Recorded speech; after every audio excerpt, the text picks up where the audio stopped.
Ang pagkakaiba ng abroad sa Pinas. Sa Pinas, swerte ka na kasi nasa abroad ka.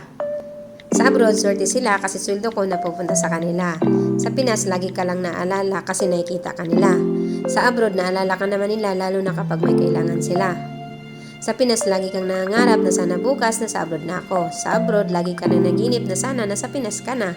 Sa Pinas, libre dito, libre doon. Sa abroad, tipid dito, tipid doon.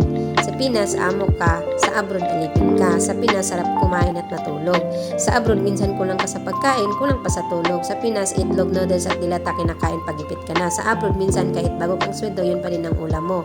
Sa Pinas, maraming problema. Sa abroad, ikaw taga-salo ng problema.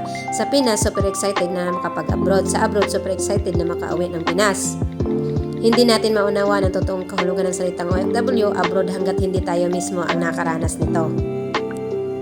Para sa lahat ng mga proud OFW, mabuhay tayong lahat.